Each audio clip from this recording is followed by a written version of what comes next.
In motorsport, heritage can be just as important as choosing the right tyres, because the past is a great inspiration for the future. And the names Mercedes and Senna are packed with more history than most. One, the grandfather of the motor car, and the other, one of the greatest drivers ever. Today, at the Nürburgring in Germany, both names have come together once again. We've been given privileged access to follow GP2 star Bruno Senna, nephew of the legendary Ayrton, as he pilots this Mercedes SLR around the Nürburgring in a special GT trophy race. Back in 1984, his uncle Ayrton raced here in a Mercedes and won, just before breaking into Formula One. So, with Bruno at the wheel today, will history repeat itself? Years have moved on, and now I'm here driving a much nicer car than he did back then. It is just a coincidence, not something that is planned, but hopefully I can drive here and win here before I get to Formula One, and hopefully when I get to Formula One, it's going to be soon. His car is the most extreme Mercedes McLaren SLR available, the 722 GT. The standard SLR has 635 PS, but the 722 has 690, as well as being stripped out to the tune of nearly 400 kilograms. Only 21 of them exist, all hand-built by British sports car experts RML. With qualifying about to begin, it's time to see how Bruno handles this racing Batmobile around the Nürburgring. And he's going to be up against some pretty stern competition.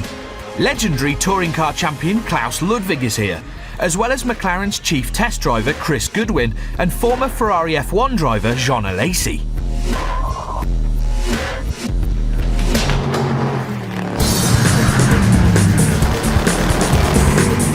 Despite being more accustomed to driving single-seaters, Bruno soon got to grips with the GT.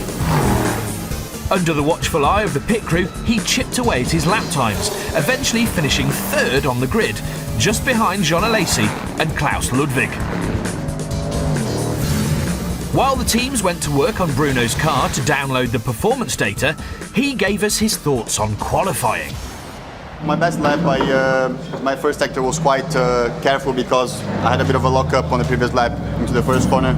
Now on the last lap, the lap that I came in, I had a really good first sector, so it was going to be a really good lap. Unfortunately, into one of those corners, I just used the white line a little bit again, and then it locked up and I lost a lap. So the cars are past their best now, and if I had more time to practice and a few more sets of tires to practice with, it'll be much easier for me to decide on a car setup, but it's been good fun, that's for sure.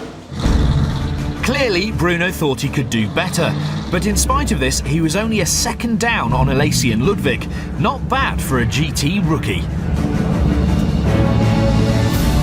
It was time for the race.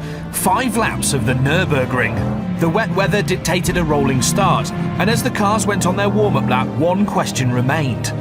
24 years on, could the nephew of the legendary Ayrton Senna reenact his uncle's win, racing for the same manufacturer on the same circuit?